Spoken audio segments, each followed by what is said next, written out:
Welcome back to another Spurs Extra Time video. I hope you're doing well, and today we'll be going through 5 things which we learned from the Tottenham Hotspur versus Liverpool match from a Spurs fan's perspective. Before we get into it, I'd really appreciate if you were to hit those like and subscribe buttons for more videos just like this one and to help the channel on the road to 1k if you enjoy. So without further ado, let's get straight into it. And the first very important thing that we noticed was that in recent games we have been playing out of the back, which is right. It is perfectly fine. Lots of the Premier League decides to do this. However, at the end of this first half and mainly in the second half, we instead opted for longer balls, which was actually pretty good to see because in the first half, going short really wasn't working. What was happening is we were giving the ball either to Porro or to Spence, going short to Draxler or to Danso, and what we usually found was that we were getting stuck in these zones here. Because, for example, if we were to go to Porro, the Liverpool players were coming up and blocking us, and there were lots of times in which we were giving it straight back to Vicario and he just hoof it, and then one of the Liverpool players were getting it, and then there were times in which they were even getting 3 shots on goal as well, which was very, very nerve-wracking. And then, thankfully, Igor Tudor in the second half was able to obviously see this, and then we started opting for longer balls. We were pushing up. Richarlison, Slanky, and Kolo Muani, when he was on the pitch, they were really, really good at actually winning these longer balls, and that's precisely how we scored. We ended up getting the ball here. There was a bit of poor defending from Robertson.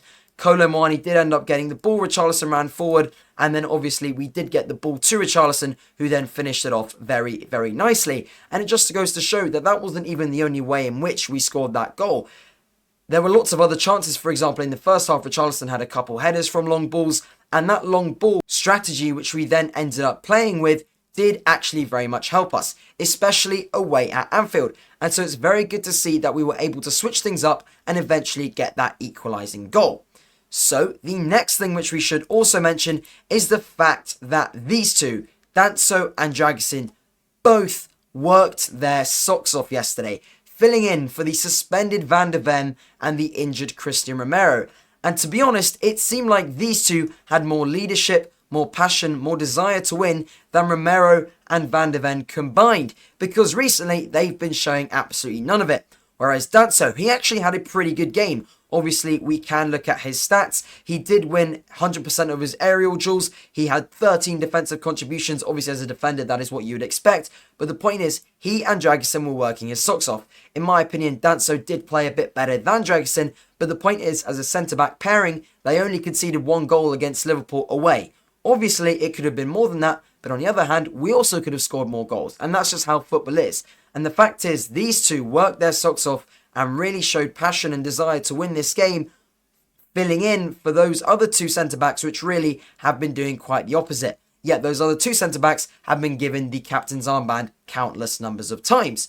So it's really good to see that we did have 2 centre-backs really, really working for each other. And so far, we have covered a couple positive things, which is really, really good.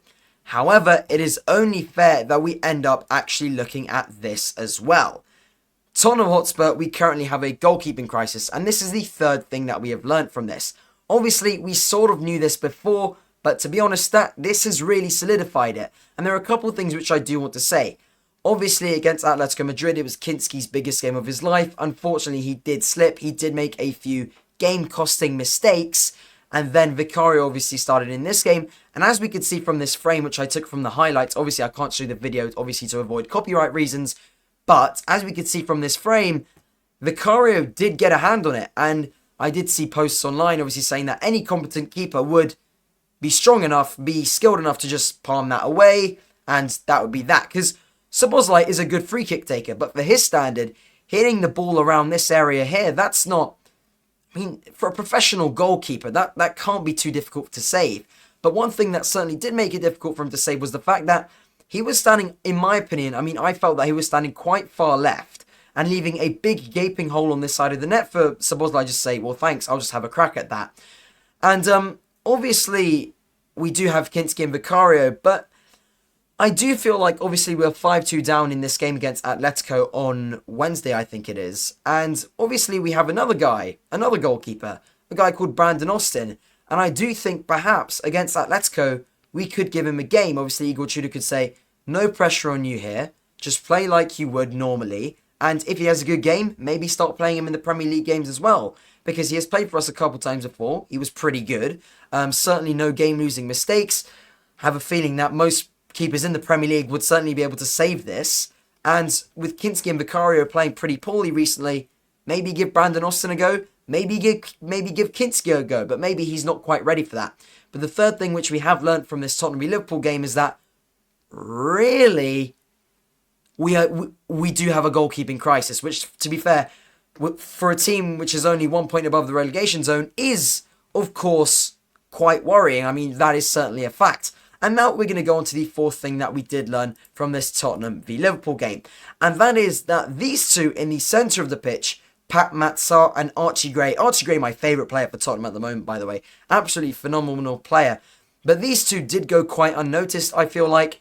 But they were kind of the silent secret engines of our win against... of our draw against Liverpool. Sorry, it sometimes feels like a win. I've seen posts online saying, oh, this feels like a win because of that 90-minute equaliser and obviously only being 1 point above the relegation zone. But these two were really two masters of the game yesterday. Obviously, we can look at Sarr. Obviously, only a 7.7 rating on Football, but sometimes that doesn't quite do it justice. And I certainly think that this is a case. Obviously, he had 17 defensive contributions. That is quite a lot. On the ground, he did win 5 out of 6 duels, so that is certainly very, very good from a CDM like him. And I feel like these two, obviously, as I said with Danso and Jackson, they both were certainly working hard. And that is certainly something which in recent games, I'm not picking out them two, but I'm saying in recent games, it looked like most of the team wasn't working hard. And in this game, we certainly were working hard, and we got the goal at the end, which ended up getting us a very, very valuable point. Perhaps come the end of the season, that could save us. And Archie Gray now is also becoming a recurring theme to add on to this fourth thing that we've learned. In our recent games, he has arguably been one of our best players, and if not our best player, obviously showing that he really does care, that he's trying. He was the reason we scored against Crystal Palace.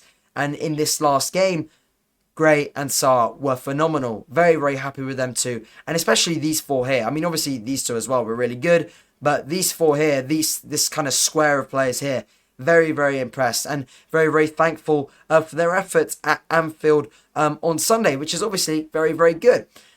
And then obviously with the fifth thing that we did learn from this Liverpool versus Tottenham game is that now things have seemed to have changed a little bit.